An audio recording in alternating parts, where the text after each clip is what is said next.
Ladies and gentlemen, welcome to today's show. I got my main man, Christopher Day-Stewart, and we're talking all things alcohol, from rock bottom to on the mountaintop.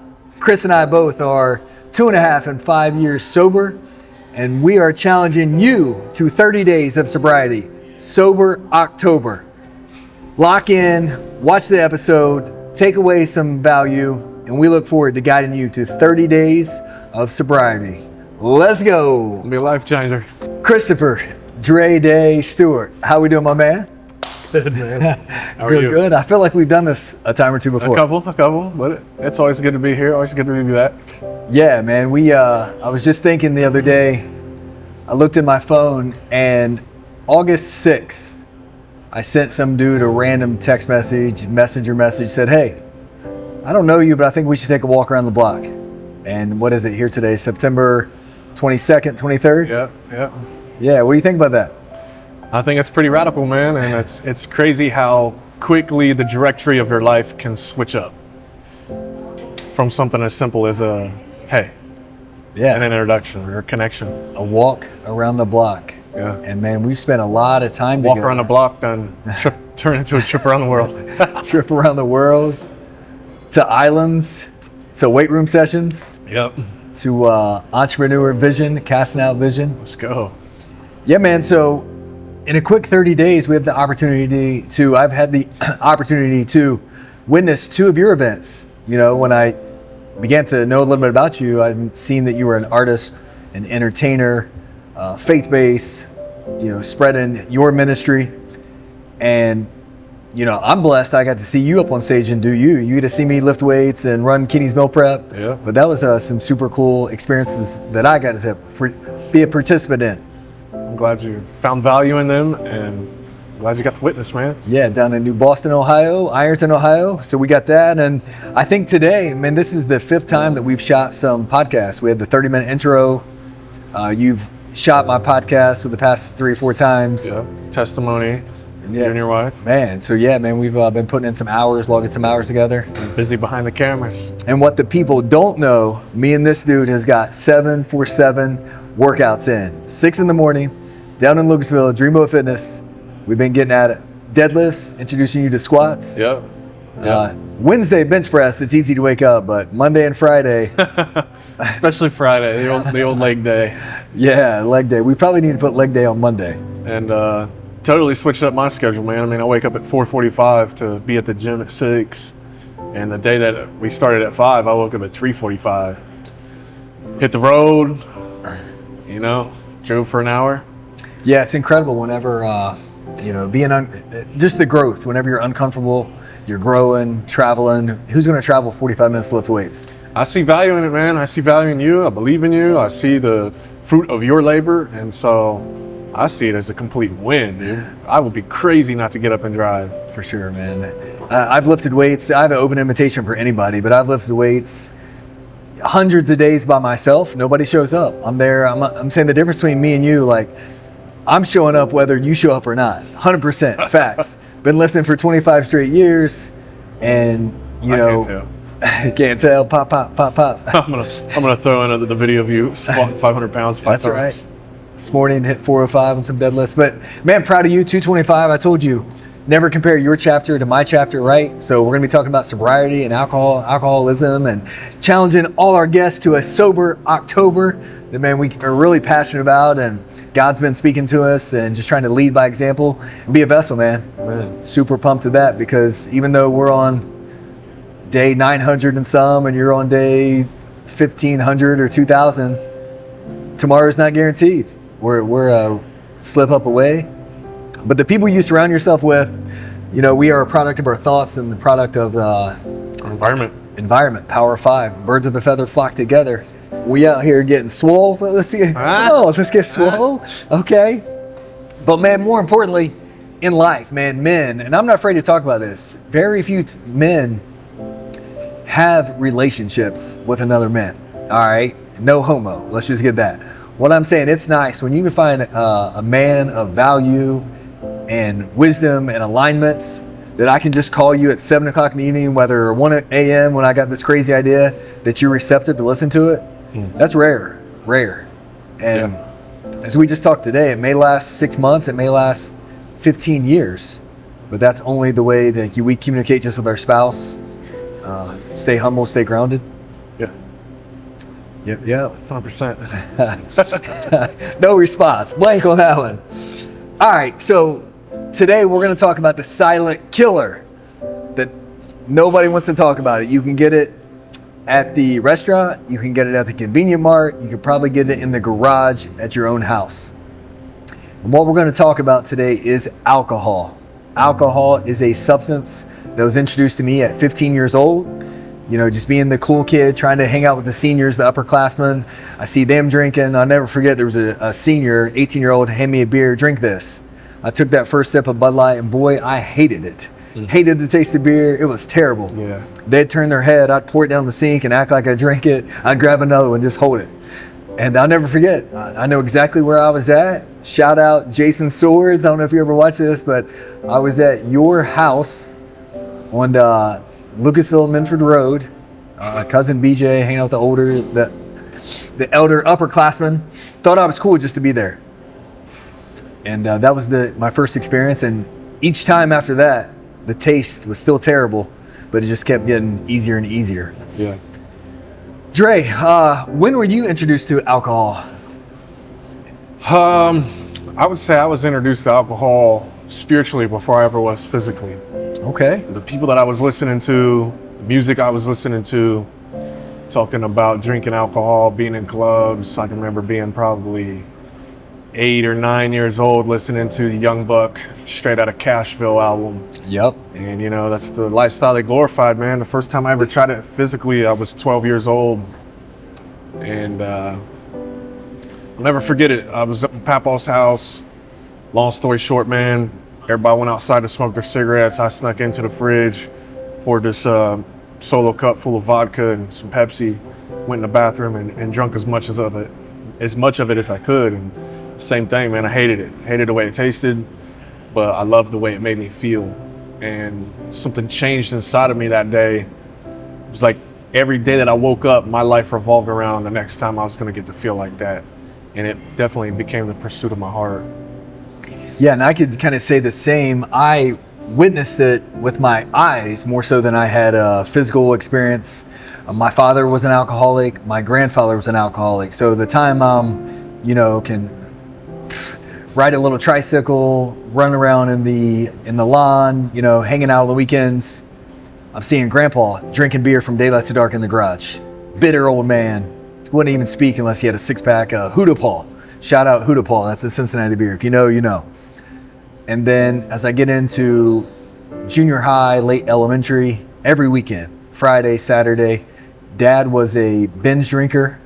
As soon as he got off work at 5 o'clock in the evening, it was 12-pack, and it was party till Sunday afternoon until I go to work. My dad was a really hard worker. He dabbled in some entrepreneurship, but he just didn't have the wisdom. Super hard worker. He cut trees, a linesman.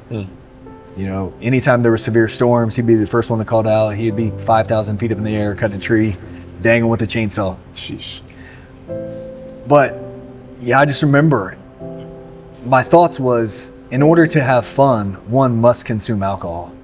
And everybody's chapters are different. Everybody's experiences are different. If I lay my problems on the table as a child, you lay your problems on the table as a child. There's a quote out there that we would both take our problems back. You talk about you grew up in a white class suburban, like, great family experience, and you speak on that. Like, you agree maybe alcohol wasn't the home, great mom and dad role model. Yeah. Go ahead and share a little bit about that. Yeah, alcohol was never around me, like I said, physically, but it was spiritually. My parents were both really hardworking people, went through a lot of things in their life that, I didn't know about growing up. And so I think that put me in a position to be very entitled. Yeah. I only saw life through one lens. And to be honest, man, I thought everybody grew up the same way that I did. I didn't realize that kids struggled really until I got with this girl when I was 18 years old and saw it firsthand that she didn't grow up the way I grew up. Even hearing the stories she would tell me, I didn't believe her at first. Yeah. And so, yeah, very fortunate, very blessed to have parents that loved me and tried their best to give us kids the life that they dreamed of as children. And I would say, on that side of things, they succeeded to the fullest, man. Yeah.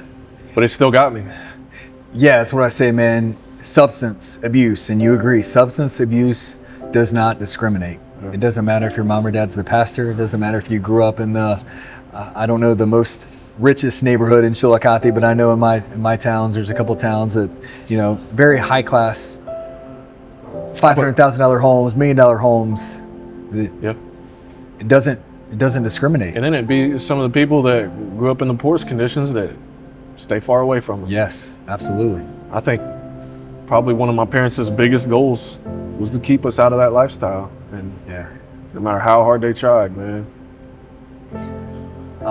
I really like there's a picture and a quote out there. You have two brothers, one in a suit and one's homeless. Their dad was an addict and substance abuse, drugs, ended up committing suicide, died, right? You have one son that's in a suit, doing extremely well for himself, and you got one son that's rock bottom, homeless, and an addict. They both took their experience for one as fuel, rocket fuel, to change family legacy and direction, and one to sorrow in the pain and blame dad. The reason, both victim to their environment. Yeah. I love that, man, because no matter what happens, you're a redemption story. There's tons of redemption stories in Chillicothe, tons of redemption stories in Scioto County, Portsmouth. I mean, somehow, some way, we are in the recovery center of the world. I mean, I think there's no ifs, ands, or buts about that. Yeah. But you can use that as an excuse, victim of circumstance, Yeah. or power. And you and I are living proof of power. And one thing about that is, so the white class, middle class family, as I see you, and it's really the first time I told you, so I see the tattoos, how you are super authentic and real. You are who you are. 6 months before I knew you, I don't even know where I'm going with this, but we're just being real. This is vulnerable transparency. I would have thought no way in the world you grew up with your mom and dad. I had thought maybe you grew up on the East End or whatever the bad town is, just because the exterior, right? But you're seeking validation. You're seeking another, because you're seeking the influences of the world, trying to live that lifestyle. Whereas mom and dad is, you wanted to rebel from that environment because it was so warm and fulfilling that it's just like, I got to seek adventure. Yeah. I've always been a super free-spirited person, and I think that's what caused me to rebel the most, man. Was how locked down I was in my home. Yeah. Didn't have a curfew, wasn't allowed really down the street. If my mom couldn't see me, I wasn't allowed there. And we lived in a subdivision, so we got all the neighborhood kids always running around, and I hated that. I hated that I couldn't go hang out with people. But looking back, if my mom would have gave me a couple inches, I would have took miles, man, and it probably would have changed the trajectory of my life. Getting in trouble, and I got in trouble even as it was. Yeah. So I'll share a little bit of my experience. My experience was my parents divorced at an early age. My mom had me at 17. She didn't know what she didn't know. My grandmother couldn't read and write. So my mom was raised by a single parent. My dad was, like I said, the weekend binge drinker. And they were just trying to survive themselves. My mom, could you imagine having a child at 17 and trying to be an adult?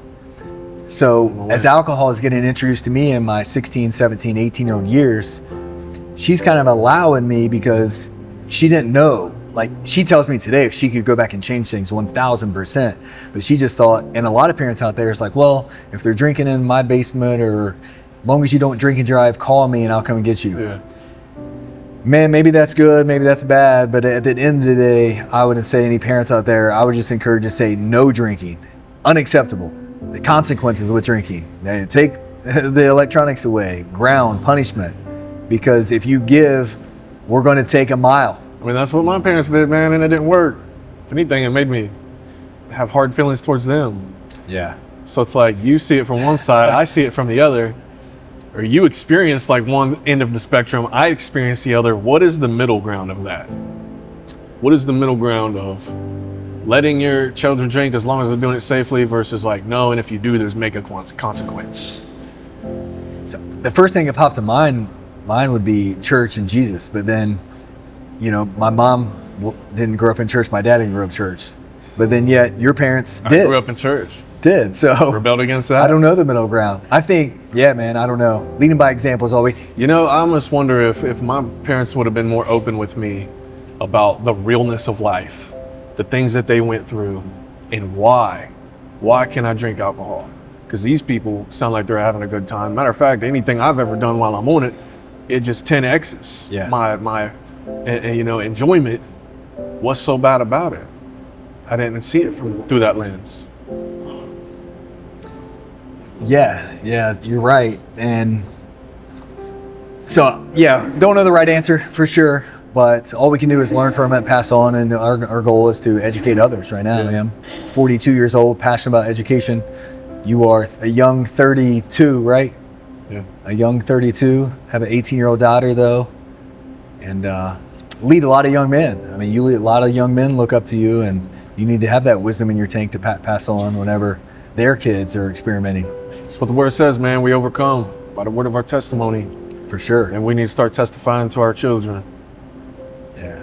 I'm going to read a couple quotes, and then we're going to talk about a little bit about our rock bottom moments. I think both of us have two. Try to speed those up more than last time. But the man I am today couldn't exist without the pain of the man I used to be. Sobriety gave me back my mornings, my clarity, and my mirror. I finally liked who I saw. And I would say, man, there's nothing worse of that regret that next day. Blacking out, waking up, heart beating 100 miles an hour. Man, what did I do? Head slamming. Yeah, I feel like I always say I feel like I got in a fight with Mike Tyson. Like me and the pillow felt like Mike Tyson was hitting me. And saying no to alcohol wasn't just a decision. It was a declaration that I wanted my life back. You know, alcohol is that unique silent killer that it increases dopamine, gives you energy, while decreasing anxiety. That right there. Common sense. That is a recipe for fun. Rational thinking. Yeah. Decreases my decision making. Anytime you take the frontal cortex lobe, you're going to get into science, numbs that, blocks that, all decision making goes out the window. And man, it wasn't until I was 39 years old as I realized that I made very few poor decisions sober. Think about you right now, how clear, focused, in the past 5 years, trajectory of life this way. Yeah. Versus 17 to 27, you'd catch a little momentum, boom. Catch a little momentum, crash. Crash, crash, crash, crash, crash. Rise up, crash. And alcohol, man, silent killer. Yeah. Can't say it enough. Kills your dreams, kills your momentum. It's like building in the sand, man. You can never build the momentum in your mind with the clarity of your mind because it's constantly wavering from the substance. And then for men, grown men out there, I think we don't like to be emotional, we don't like to be vulnerable, and we don't like to talk about things. Let's just make that clear. If you are a man out there that does like to talk and communicate with your wife and others, kudos to you because you're well ahead of the game. Alcohol is that suppressant that we all have something that bothers us about life, and we tend to suppress that, put that in a closet, deep dark closet. We have regret, anxiety, but it's not until I address those issues, talk about them, communicate them, put them out on the table. I made a mistake, wife, I made a mistake at work. We like to hide all of our faults. Well, here's the deal. Nobody's perfect out there. Everybody has a glass house that they don't want you to see. When you can begin to talk about under the glass house, yeah, I made a mistake. I'm not that same man. I'm rebirthed. I'm reborn. That was a old Dray. That was an old Matt Keeney. Mm-hmm. I say, if you right now would know my 15 to 33-year-old life, it's not even the same human. Right. You'd be embarrassed. Like I would be extremely embarrassed. The way I treated women from 17 to 25,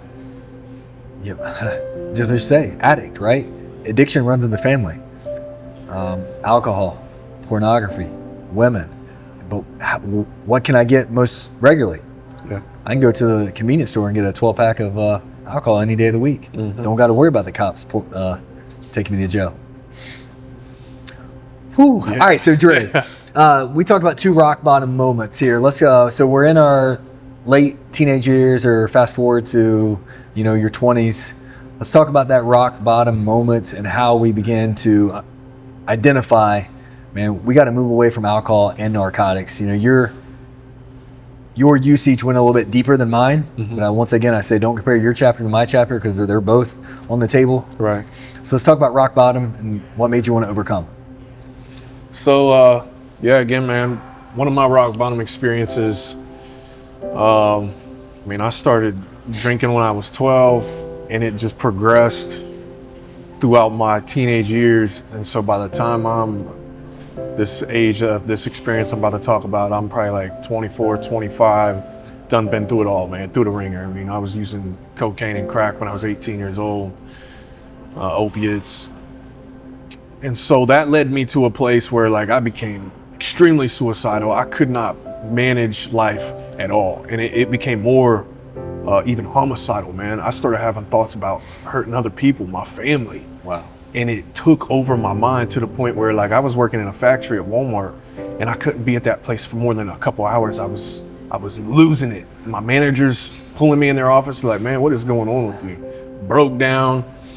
And I went to this place to seek help, and it was like, man, I was so low. I was thinking about hanging myself off of this bridge. And I had an encounter with God that night, man. Everybody went out to the activity, and it was my first night there. And I just started praying to God, and I felt like God spoke to me and told me that if I still felt the way I felt in the morning, I needed to leave and go to this place that my brother went to get help. And it was actually right down the street. So I went there. I didn't share this last time, but this is kind of what led to this place. And I got some help, man. I went to this outpatient just on my own free will. I got off of dope. I got off of the alcohol. And I was sober for a few months. And felt high on life, man. It was like I was building a relationship with God. I'm starting to pray again. I'm reading the Bible. But I didn't get the surrender piece. I thought as long as I wasn't out of my mind, that I was good. Yeah. And I want to make some money. So I started growing some psychedelic mushrooms. And that takes a few months. It's a process. And it was just like a perfect storm brewed up in my life, man. I'm sleeping with chicks, chasing after women. I start selling weed. And then whenever these mushrooms come about, I'm like, well, I got to try them, make sure they're good. Tried them, started that. And then I got with this girl, man. And we ended up really staying together. The other people I was messing around with was just, Yeah. And so my addiction just came back full force, man. Started with the alcohol. Alcohol was justifiable as long as I ain't doing nothing crazy. Yeah. And next thing you know, I'm cracking 3 tall boys at a time. Bud Ice, $3 buzz on the shelf. Yeah. Most accessible buzz you can get, and messing with this chick and fumbling my little operation I had going on, and getting back on drugs. Just took everything that I had. So whenever that was over, the alcohol was all I could afford. All I could afford was a $3 buzz. Sure. And it was enough. And that lasted for some months, man. And there was a situation, we'd been drinking all day long. Went to a bar and continued drinking. Met up with one of my buddies, and we was going to his house. It was 2:20 in the morning, man. And we're hauling tail to the gas station because there's about to stop selling alcohol. And we stopped at this red light. And me and this girl was so toxic for each other. The whole relationship, dude, from day one, never experienced so toxic. Sure. Something so toxic. But it was like trauma bonds. She had said something, long story short, and I just snapped, man. My buddy was driving my car. She was in the back seat, and I opened up my car door, got outside, and punched the window out. Glass shattered everywhere, and then I slammed the door. and where there was still glass in the sides of the window, Yeah. like sliced my finger. Something brutal, man. And I didn't even know it. I'm walking down the road, they're screaming at me, and I look down and there's blood all over my arm. And so, long story short, get back into the car, take my dude home. She's freaking out. She jumps out the car while we're driving down the road. Now I'm like bleeding. I mean, I have to show you a picture, man. I sent my mom. My pants was soaked of blood. And she finally found her. We start arguing again. Then I start freaking out again. Now I'm punching the crap out of my car, driving to the hospital. And I walk up to the emergency room and I can hear her screaming the whole way that I'm walking into the hospital. I mean, we was out of our minds, man. I walk into the emergency room and it's like a long hallway. The lady at the front desk just stands up. She's like, "What did you do?" I was like, "I cut my finger." I'm like, "But it's not bleeding no more." And she's like, "Yeah, it is." And I look down and it's just drop the whole way to the front. And so they stitched my finger up, man. And they made me sit in there for a long time because I was drunk. They didn't want me to drive. Sure. And while I was sitting there, phone dead, sobering up, and I'm just staring at this wall, and I feel so empty and broken inside. I mean, I don't got nothing going for me. I'm in this crazy relationship, lost everything I was building again in the sand. Yeah. Storms of life came, washed it all away, and it was like God spoke to me and said, "Look at what your life has come to without me." Because here I was, 4 or 5 months prior to that, on fire for God, free from the bondage, building a relationship with Him, but my lust for the things of the world I started choosing those things over Him. And those 7 greater demons, man, came back full force. And I just wept, man. I wept in that moment, and I cried out to God, and I accepted Him, and I made a change. Or I didn't make a change. Sure. His power changed me in that moment. And I remember waking up the next day, man, and I go out to my car, and there's blood everywhere, all over the windows, all over the dash. She's sleeping in the car. And I start telling her, like, man, like something happened to me last night. She wasn't hearing it, but long story short, it stuck with me, man. It wasn't just like a fleeting thought or a feeling of regret from the crazy thing I did like last night. Like, I had an encounter with God in a hospital room. Wow. And it changed me. Yeah. But again, man, my lust and desire for the things of the world, I wanted to keep sleeping around with this girl. And finally I woke up one day, she had left a bunch of nasty messages on my phone. I'm like, you know what? I'm done with this. And I literally had to break my own heart to separate from her. And I did. And then, you know, I could go into the next season of life, but that was definitely one of the turning point moments. I can't say that it was when things changed, because it was like I turned, I hit a rock bottom, and then I went this way and found a hole that went even deeper, man. Whenever I separated from her, another perfect storm brewed up. Started chasing after girls, met this dude, ended up doing heroin.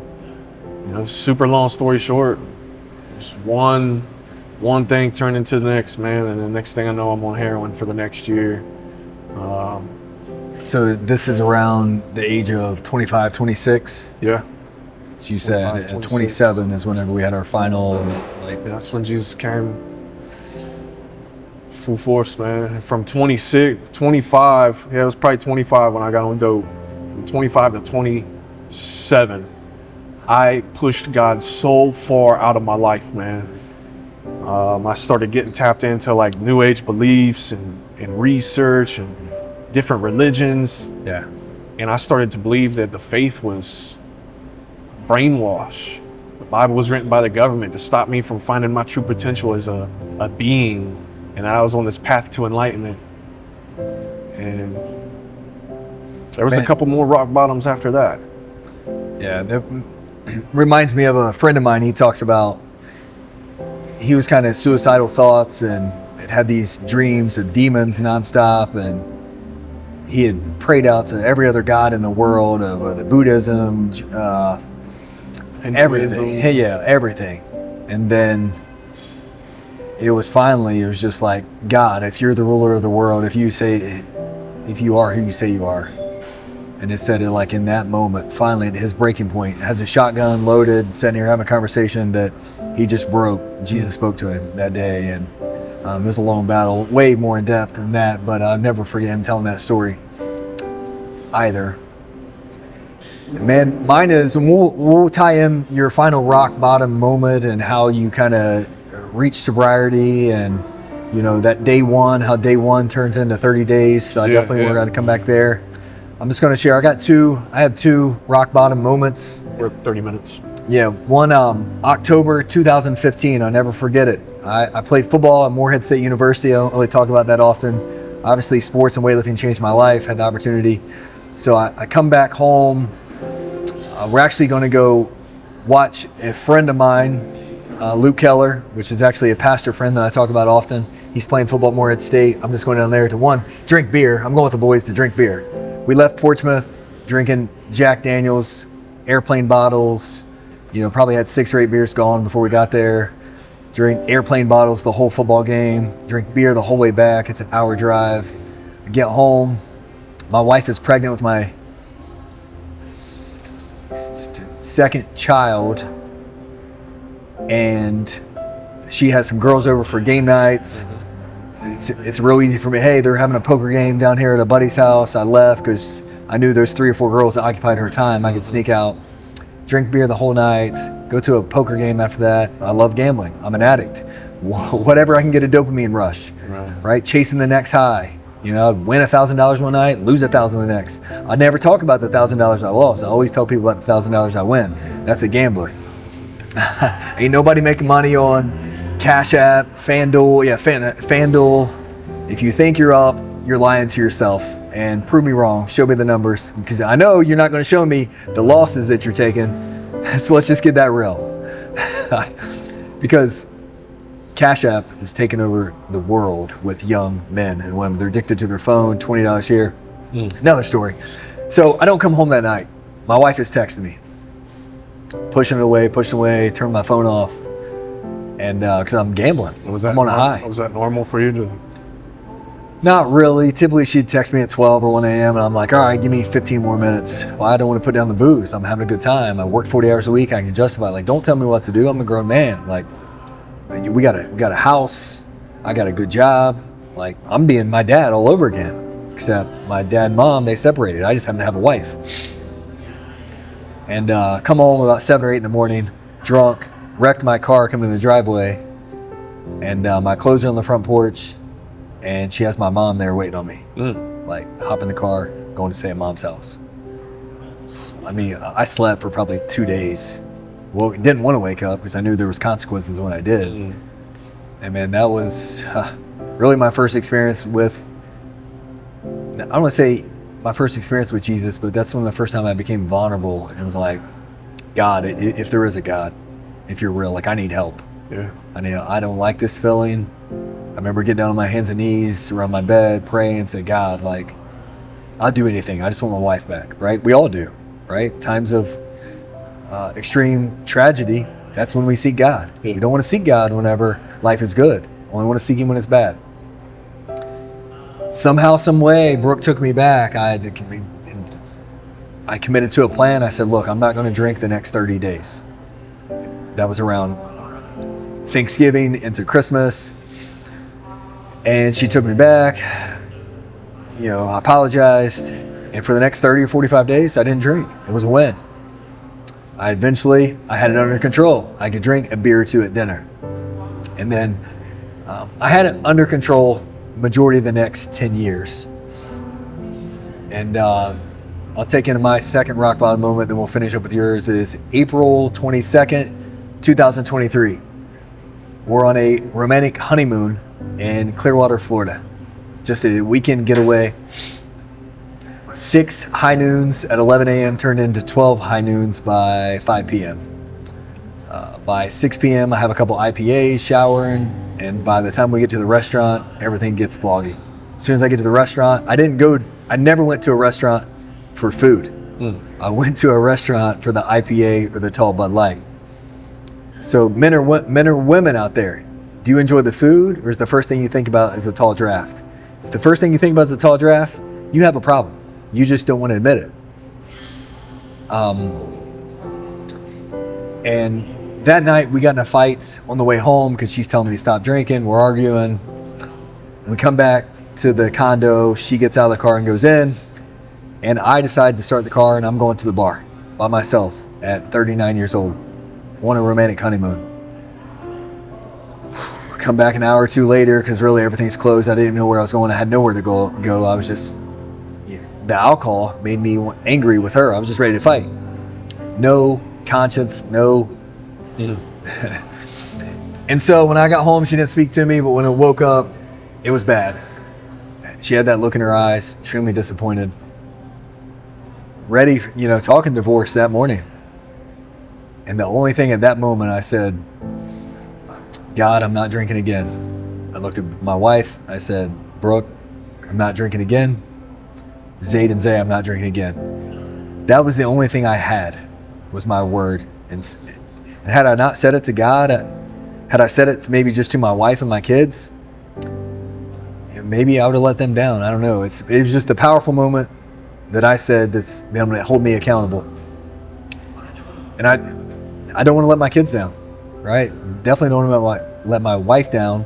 And now that I've asked for forgiveness, became a follower of Christ, believe that Jesus died, rose again, and that his word is true. It's what's got me here today. So for the past 2.5 years, no alcohol. And check this out.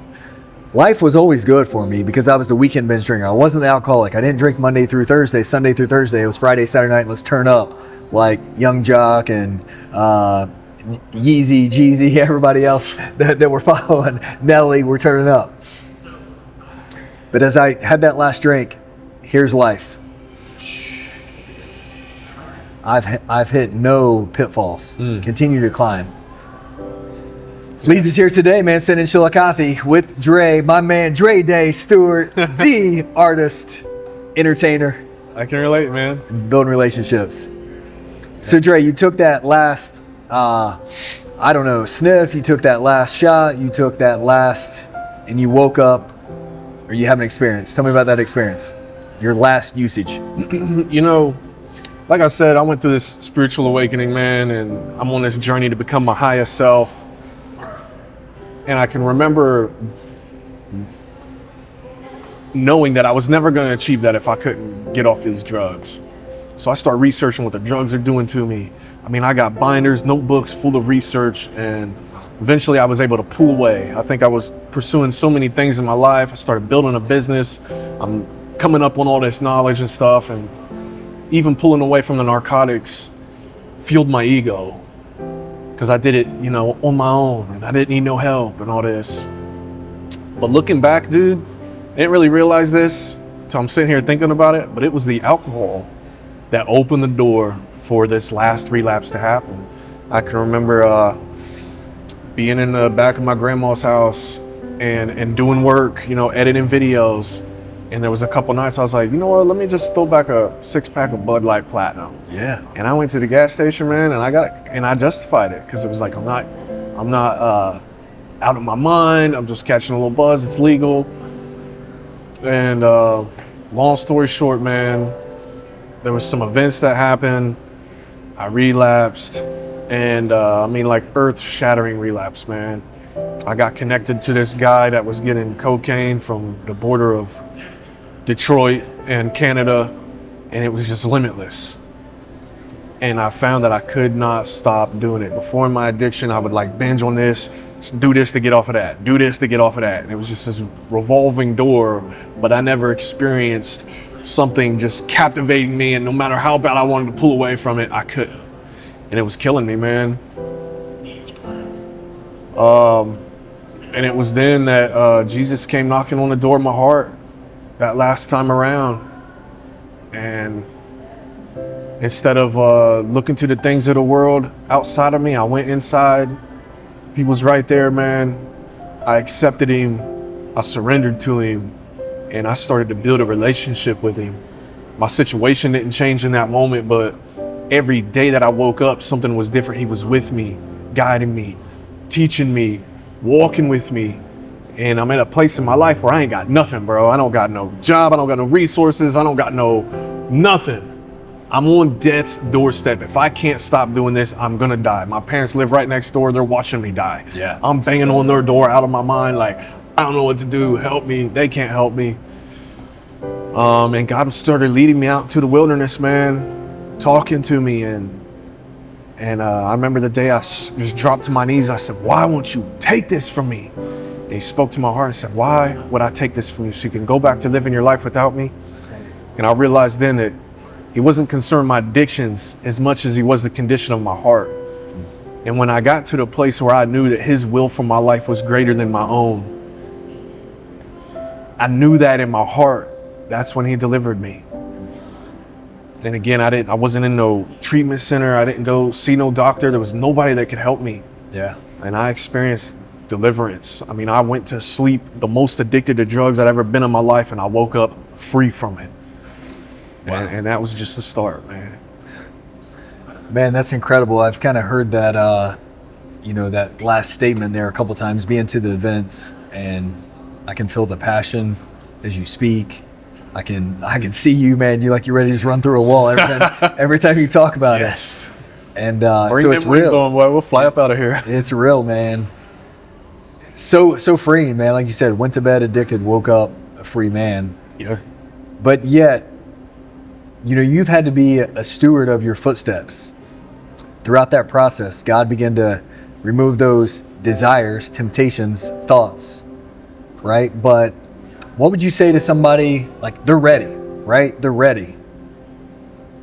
It's not as easy as just being healed, right? I think there's some daily accountability. There's some things that we got to change in order to be 5 years. You want to be 30 days, 60 days, so a year. Anything you would just kind of say of how to operate and what to avoid? Man, I mean, I can only speak from my experiences. I've done the whole vicious cycle thing where you want to quit. I mean, sure, I didn't want to live the way that I was living. Okay. When I start to see that it's stopping me from having other things, and that desire just increased. But I couldn't stop going around the people I was going around. I couldn't stop the daily habits that I had built over the years. And it was nothing but God that changed me. Okay. I mean, everything in my life was stripped away. I had no relationships. I lost my mind. I lost my business. But God was there with me, man. He never left me nor forsake me. And it says that he's close to the brokenhearted. And so that's the best advice I could get to anybody, regardless of your situation. If God is not ordering your steps, who is? And it says there's only one of two masters that we can serve. And if God's not ordering your steps, I would fear that the one who is seeking to kill you. And it's going to come like a snake with something nice.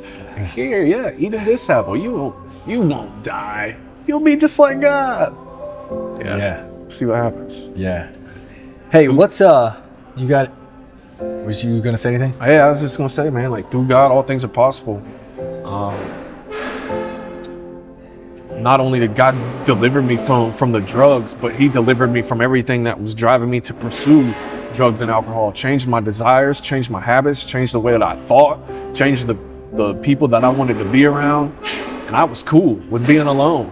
I used to fill that void in my heart by hanging around people that I knew was toxic for me and that I was toxic for them, because it was the only thing that filled that void of loneliness. But when I got connected to God and stopped running from God, God filled my heart so full with his presence that I didn't need to be around anybody. Yeah. And the people that he's connected me to since then is just a blessing to my life, not a need. Yeah, I agree too. I mean, I had that moment. It wasn't really necessarily around the alcohol. My Jesus moment was when my father passed away, and 1 year to the day, I woke up in a cold sweat, heart beating out of my chest, had a vivid dream. I'm at the scene of my father's automobile accident the day of, 100%. 1 year to the date. And I've never told you this story, Dre, but I wake up. The dream is I'm at the scene, me and my grandmother. I'm seeing my dad die in real time. Dad wasn't a Christian, and all I could think of is if there's a heaven or hell, Dad, I don't want you to go to hell. So I start praying. I've never prayed before in my life up to this moment, never. Here I am, 33 years old, and I start praying in my dream, Dad, do you accept Jesus Christ as your Lord and Savior? Nothing. he's going out. Dad, all you got to do is repeat this prayer with me. Dad, do you accept Jesus Christ as your Lord and Savior? And at that time, there's like a whole crowd that starts to form around me. And here I am praying out loud, the loudest I've ever prayed to my dad in this dream while he's just mangled in a car accident.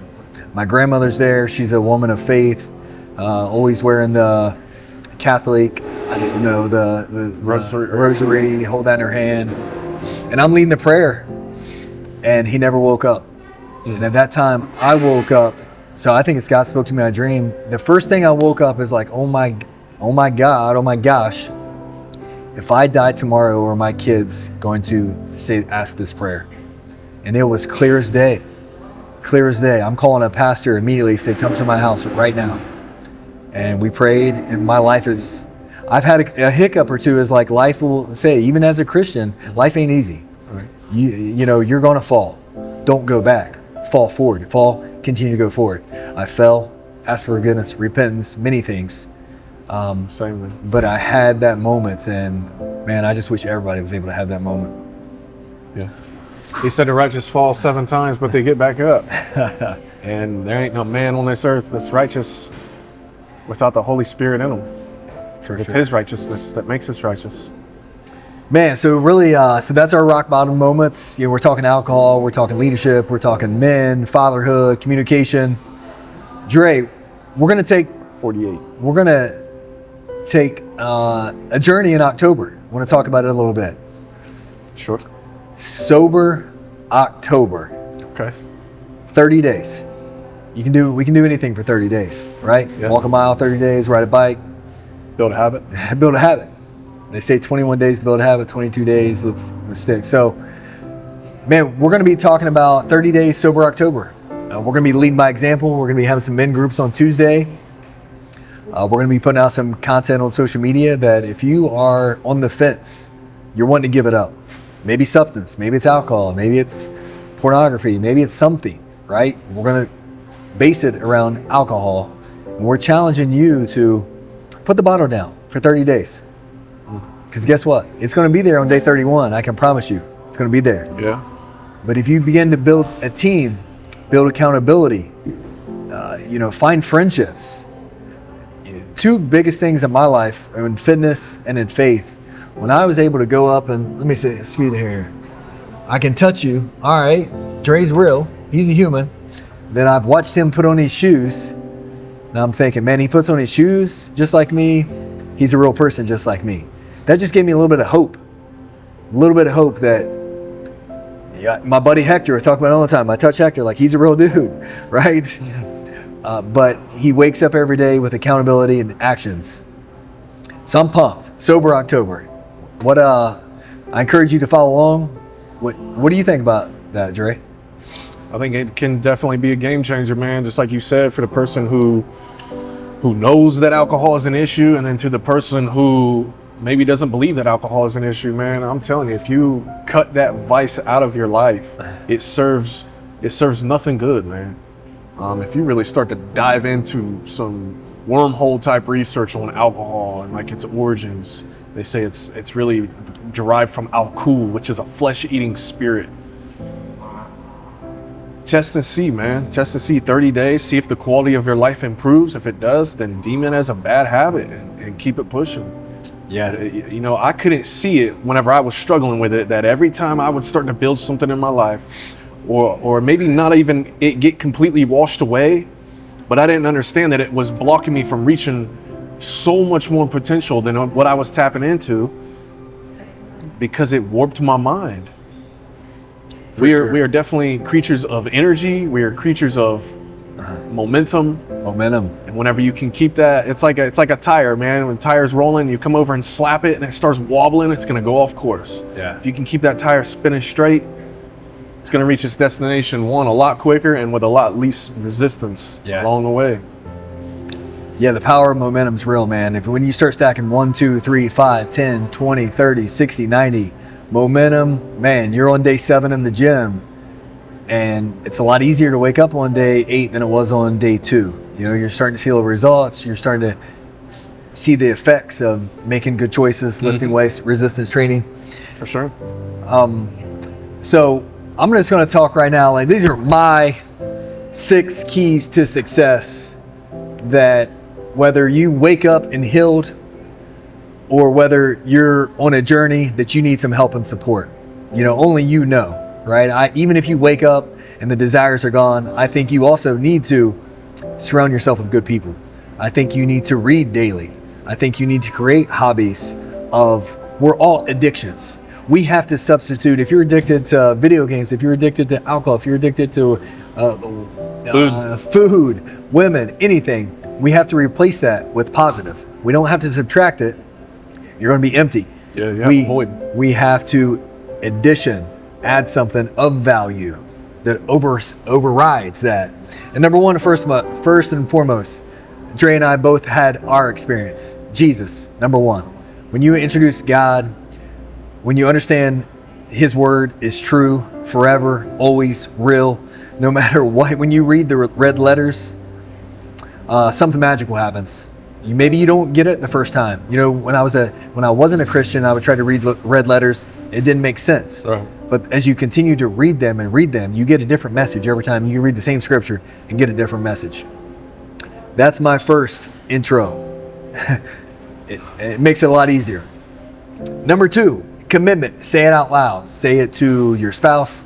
Say it to a friend. Dray, I'm telling you, October 2025, I'm not having 0 sips of alcohol.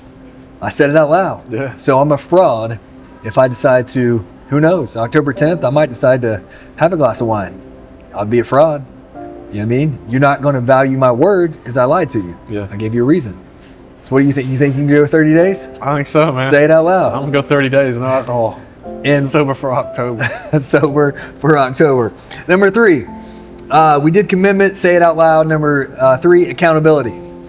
Partner, group, team. Me and Dray saying we want to be your accountability partner. Hector, Tuesday nights we're going to have a men's group right here. October 1st, we're taking over the space here at 107 East 2nd Street. About to be Connect Cafe and Events, and we're going to have mighty, mighty events. Raising up. Yeah.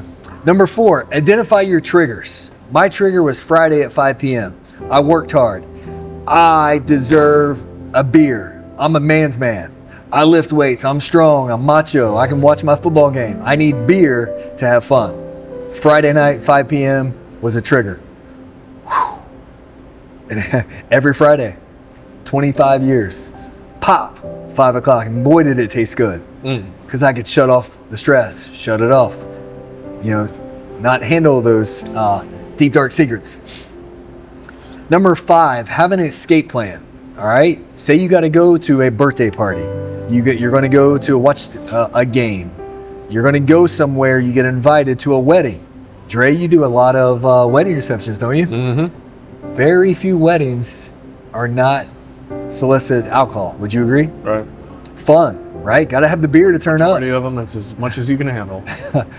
So don't even got to pay for it. If I'm going to be attending an event where there's alcohol, have an escape plan.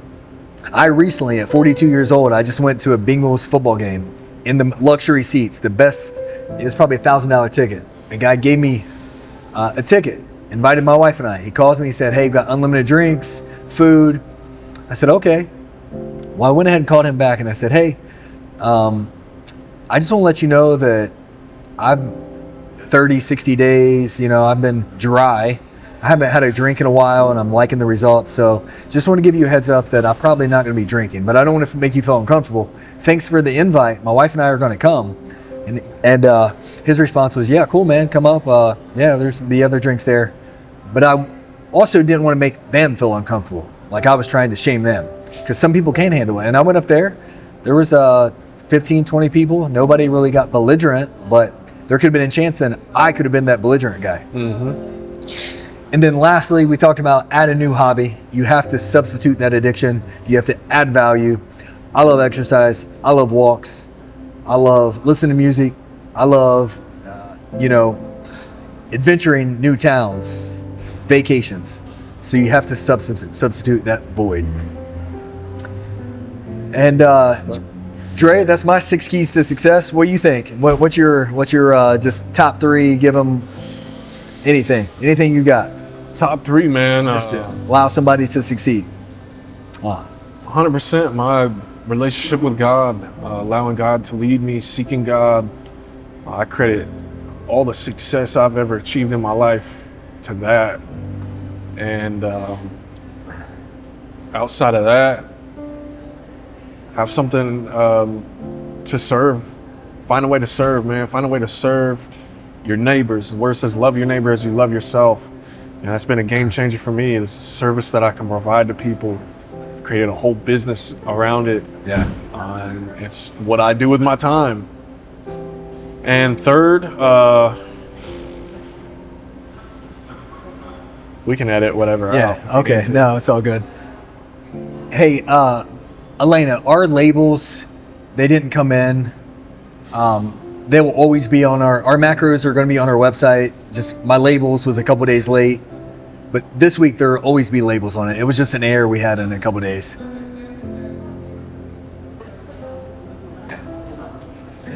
Yeah, Dre, I agree. Service. Third, Okay, go ahead. Third, I would say the people that you're surrounded with, people that you surround yourself with.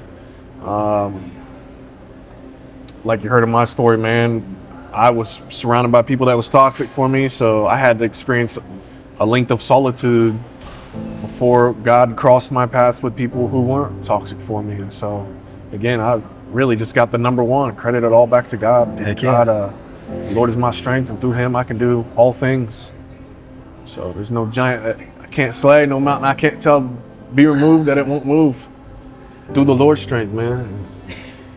All right, my man, let's crank it up right here. We're going to go rapid fire round. You have no idea what's coming. This is going to be short, quick questions. And the first one word to describe life before sobriety. Chaos. Chaos at its finest. You don't know where you're going to wake up. With a capital C. Don't know where you're going to sleep. Don't know what you're going to eat. Right. But you're seeking fun and a high, right? Yeah. All right. What's one moment you'll never forget after quitting?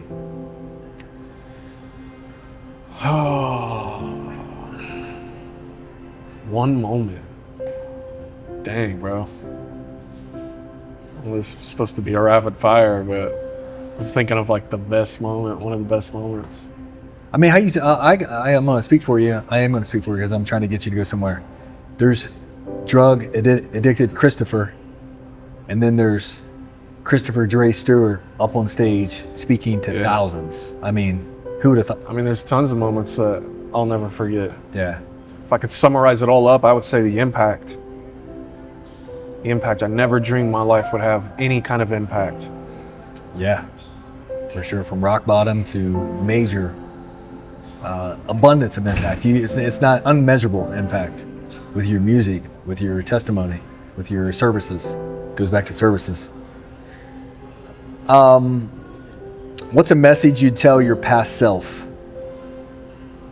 You come across Chris, he's on the street, cracked out, like you're walking past him right now. You gonna pat him on the shoulder, say tighten up, or you gonna tell him to keep hitting the pipe? Definitely not. I tell him, man, God is for real. God is for real, and He loves you right now. You don't gotta stop doing anything to receive Him. If you receive Him now, it'll make things a lot smoother. Nice. All right, gang, that's it. 60 minutes with Christopher Day-Stewart. I'm your host, Matt Keeney from Connect Cafe and Events in downtown Chillicothe. Just a few short days of taking over some new stewardship of square footage that we're going to have countless events, unbelievable service, and we're just going to continue to rise the tides because we out here, right? Chris, thanks for joining me, and let's dominate Sober October. Amen. Let's go.